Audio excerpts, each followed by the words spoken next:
Hello అండి, ఎలా ఉన్నారు అందరూ? థంబ్‌నెయిల్ చూసొచ్చారు కదా! థంబ్‌నెయిల్ ఒకటి, వీడియో ఒకటి కాదండి. చెప్తాను థంబ్‌నెయిల్‌లో టాపిక్ కూడా మీకు బాగా నవ్వొస్తుంది కూడా. మీకు కొన్ని యూజ్‌ఫుల్ టిప్స్ కూడా చెప్తాను దాంతో పాటు.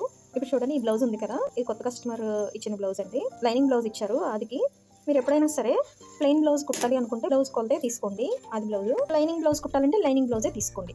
ఎందుకంటే కొత్తగా కుట్టే వాళ్ళకైతే కొంచెం ఇబ్బంది అవుతది. ఎంత అర్థమయ్యేలా చెప్పినా కూడా కొన్ని ఎక్స్‌పీరియన్స్ చేసి తెలుసుకోవాలి ఎవరైనా సరే. ఎవరైనా చెప్పినా కూడా అర్థం కాదండి కొన్ని కొన్ని. అవి చిన్న విషయాలైనా కూడా. అది కూడా అర్థం కాదా అని అంటుంటారు కొంతమంది. అందరి మైండ్ సెట్ ఒకేలా ఉండదు కదా! మీకు ఇలాంటి బ్లౌజ్ ఇచ్చి ప్లెయిన్ బ్లౌజ్ కుట్టమంటే గనక ప్లెయిన్ వద్దు, లైనింగ్ వేయించుకోమని చెప్పండి. ఇలా పీసులు వచ్చే క్లాత్. ఇలాంటి బ్లౌజెస్‌లోనే పీసులు రాకుండా ఉండే క్లాతులు కూడా ఉంటాయి, బ్లౌజ్ పీసెస్.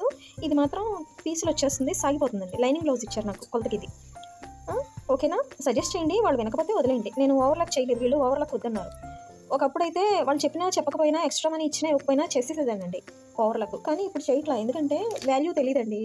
అవతల వాళ్ళకి తెలియకుండా చేస్తే కనుక వాల్యూ తెలీదు. కొంతమంది ఉంటారు, మనం చెప్పకుండా నీట్‌గా చేస్తే ఎక్స్‌ట్రా మనీ చార్జ్ చేస్తే ఇచ్చేస్తారు. ఏమనరు, వాళ్ళతో ఇబ్బంది ఉండదు. ఇంకొంతమంది ఉంటారు, నేను చెప్పలేదు కదండీ చేయమని అంటారు. చేశాను కదా అని సాటిస్ఫై అవ్వరు. సో అలాంటప్పుడు మనకెందుకండి, ఓవర్‌లాక్కే కదా అంటే దానికి కూడా రిపేర్‌లొస్తాయి. తక్కువేం కాదు కదా మిషన్. ఓన్లీ ఓవర్‌లాక్‌కే పనికొస్తుంది, అది ఇంక దేనికి పనికిరాదు. ఓకేనా? ఇప్పుడు ఒక టిప్ చెప్తాను మీకు. చేతి పనులు మనమే చేసుకోవాల్సి వచ్చినప్పుడు ఎప్పుడైనా సరే మార్క్ చేసుకోవడం చూపిస్తాను. మార్క్ చేసుకోవడం కూడా చూపించాలా అని అంటే, అవునండి చూపించాలి. అది కూడా తెలియని వాళ్ళు ఉంటారు. అందరికీ అన్నీ తెలియవు కదా! చూడండి, ఇప్పుడు ఇది తాళ్ళు పట్టీ అండి. తాళ్ళు అంటారు, కాజాలు అని కూడా అంటారు. ఇటు ఇటు పెట్టుకోండి.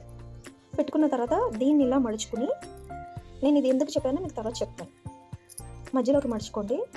ఇలాగా మనకి మడత కనిపిస్తుంది కదా, అక్కడ పెట్టుకోండి ఒక మార్కు. ఆ తర్వాత ఇది ఇలా పెట్టుకోండి. ఇక్కడ ఒకటి. ఇప్పుడు ఇక్కడ కూడా గ్యాప్ ఉంది కదా, ఈ మధ్యలోది ఇది ఇలా ఫోల్డ్ చేసుకోండి. హుక్ పట్టే వైపు కూడా ఇక్కడ అటువైపు ఇటువైపు పెట్టుకున్నాక దీన్ని ఇలా మడుచుకుని యాజ్ టీజ్గా మధ్యలోకి ఇలా మడత కనిపిస్తుంది కదా, పెట్టుకోవాలి. మళ్ళీ ఇలా యాజ్ టీజ్గా ఇందాక ఎలా పెట్టుకున్నామో అదేవిధంగా. ఇదంతా మీకు ఎందుకు చెప్తున్నానంటే, నాకు ఒక ఆవిడ చేతి పనులు చేస్తానని వచ్చారు. ఆవిడే తీసుకుని ఆవిడే ఇస్తానని చెప్పేసి అన్నారు. నాకు బయటకు వెళ్ళడం కుదరక ఒప్పుకున్నాను. పాత ఆవిడకైతే నేను తీసుకెళ్ళి ఇవ్వాలి. ఆవిడ ఏమండి ఒక బ్లౌజ్ చేయాలి అర్జెంట్గా అన్నా కూడా అప్పటికప్పుడు చేసి ఇచ్చేవారు. కానీ నాకు వెళ్ళడం కుదరక పంపడానికి ఎవరు లేక ఆవిడ దగ్గర మానేశాను. ఈవిడ వచ్చారు, అడిగారు. సరే కదా అని చెప్పి ఒకటి కుట్టమంటే కుట్టారు. హుక్కు తాడు ఒకటి కుట్టారు, బాగానే కుట్టారు కదా అని చెప్పేసి ఇచ్చాను నేను. ఇస్తే ఆవిడ ఏం చేశారంటే, ఒక అర డజన్ పైనే బ్లౌజులు ఇచ్చాను. ఇస్తే తీసుకొచ్చారు. నా ముందు బాగానే చేశారు కదా అని నేను చెక్ చేసుకోలేదు. చెక్ చేయకుండా కస్టమర్కి ఇచ్చి పంపించేశాను. కస్టమర్కి ఇచ్చి పంపించేస్తే కస్టమరు, ఆవిడ మంచి ఆవిడ కాబట్టి సరిపోయిందండి. ఒకవేళ కొంచెం నెగిటివ్గా ఉండే కస్టమర్ అయితే కనుక ఊరుకోరండి. బ్లౌజ్ వేసుకుందామని తీశారంట ఆవిడ. ఈ హుక్స్ ఉన్నాయి చూసారా, ఇలా ఈక్వల్గా లేకుండా ఇక్కడ ఇక్కడ ఒకటి ఎగుడు దిగుడుగా ఈవెన్గా లేకుండా, అంటే ఆర్డర్లో లేకుండా, ఇప్పుడు నేను ఎలా పెట్టాను ఇక్కడ ఒకటి మధ్యలో, ఈ మధ్యలో ఒకటి ఇలాగా, అలా లేకుండా వంకర టెంకరగా వేసింది ఆవిడ. దీనికి గ్యాప్ తక్కువ, దీనికి గ్యాప్ ఎక్కువ, అలా వేసి ఆ హుక్ వేయడం కూడా పిచ్చి పిచ్చిగా వేసేసారు ఆవిడ. చేతి పని చేసిన ఆవిడ. ఈవిడ కస్టమర్ ఏం చేశారు, ఎప్పుడు నాకు కంప్లైంట్ రాలేదు ఆవిడతోటి. వాట్సాప్లో ఫోటో పెట్టారండి ఆ చేతి పనిది. ఏమండి ఏమనుకోవద్దు, పిక్ పెట్టాను వాట్సాప్లో చూడండి అని చెప్పేసి పెడితే నాకు పిచ్చెక్కిపోయిందండి నిజంగా. ఇప్పుడు నీట్గా చేస్తే వాళ్ళు అడగకుండానే ఇంకొంచెం ఎక్స్ట్రా మనీ నేనే ఇచ్చేస్తాను.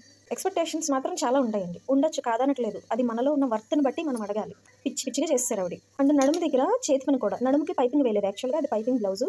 నెక్కి హ్యాండ్స్కి వేసాను. నడుముకి ఒక్కొక్కసారి వేయను నేను, పాసిబిలిటీని బట్టి వేస్తా. ఖచ్చితంగా కావాలి అనే వాళ్ళకి వేస్తా, లేదంటే నాకు వీలు కుదిరితే వేస్తానండి. ఆవిడ ఇబ్బంది పెట్టే కస్టమర్ కాదు. ఆవిడ ఆ రోజు కట్టుకోవాలి శారీ అది. కానీ ఆవిడ ఏమన్నారో తెలుసా అండి, ఒక్క మాట నన్ను అనకుండా, ఏమండి చూసుకోలేదా మీరు, గబుక్కున ప్రాబ్లం అవుతుందండి, చెక్ చేసుకోండి అంటే పంపించండి, వెంటనే చేసి పంపిస్తాను అంటే, అయ్యో వద్దండి ఎందుకు ఇబ్బంది, నేను వేరే శారీ కట్టుకుంటానులే అని అడ్జస్ట్ అయ్యారండి. ఎంతమంది అలా అడ్జస్ట్ అవుతారు చెప్పండి? ఇప్పుడు చేతి పని చేసేవాడు మిస్టేక్ చేసింది, నా మిస్టేక్ కాదు. నా మిస్టేక్ కాకపోయినా నా వైపు నుంచి బ్లౌజ్ వెళ్ళింది కాబట్టి నన్ను అంటారు కదా. అలాంటప్పుడే చెంబులో చెయ్యెందుకు పెట్టావు అని చెప్పేసి ఒక మూవీలో బ్రహ్మానందం గారిని, ఆయన పేరు ఇంకొక యాక్టర్ ఎవరో తెలియదు, అంటుంటారు. బ్రహ్మానందం గారికి దొంగతనాలు చేసే అలవాటు ఉంటుంది సాయంత్రం 5 అయితే గుండు హనుమంతరావు గారు పక్కనుండి దేవుడి హుండీలోవి డబ్బులు దొంగతనం చేస్తే నీకున్న డిసీజ్ పోతుంది అని చెప్తే ఈయన వెళ్ళి అందులో చేయి పెడతారు బ్రహ్మానందం గారు. చూడండి కావాలంటే క్లిప్. చెంబులో చెయ్యెందుకు పెట్టావు చెప్పు, చెంబులో చెయ్యెందుకు పెట్టావు, కమాన్ చెబుతాను సార్. ఇదంతా ఎందుకు చెప్పానంటే, సారీ అండి పొరపాటు అయిందండి అంటే ఓకే చేసేవాళ్ళు ఉంటారు. సారీ చెప్పినా కూడా అసలు ఎందుకు అలా అయ్యింది అని వాదించే వాళ్ళు ఉంటారండి. అయ్యో పొరపాటు అయిందండి నేను చూసుకోలేదు, నేను చూసుకోలేదు అన్నప్పుడు ఏమంటాం సాధారణంగా ఎవరైనా సరే, సరే అండి ఇంకోసారి ఇలా కాదు నాకు చాలా ఇబ్బంది అయింది అని అంటే, అయ్యో సారీ అండి అని మళ్ళీ మళ్ళీ రిపీటెడ్గా చెప్తాం మన మిస్టేక్ ఉంటే.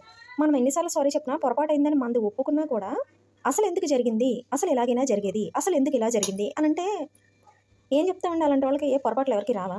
ఈ మాట అడిగామనుకో, అంటే కావాలని చేస్తారా పొరపాట్లు ఎవరికి రావని, ఇలా కూడా వస్తుంది మాట.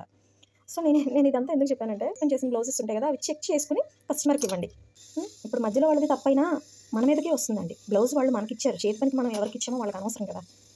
అండ్ ఇంకోటి ఏంటంటే, ఎప్పుడైనా బాగా అర్జెంట్ అయినప్పుడు కూడా, ఇది మెడపట్టి కదా, మెడపట్టిని నేను చేసుకునేటప్పుడు ఏం చేస్తానంటే, వర్క్ చేసి చేసి చేతి పని చేయలేక ఇలా ఫింగర్స్ని పెట్టలేక లూజ్ కుట్టు వేసేస్తానండి బారుగా, ఇలాగా దూరంగా లూజ్ కుట్టు వేసేస్తాను. లూజ్ కుట్టు వేసేసి ఇలా చేతి పని చేసేస్తాను. చేతి పని చేశాక ఈ లూజ్ కుట్టు విప్పేస్తాను.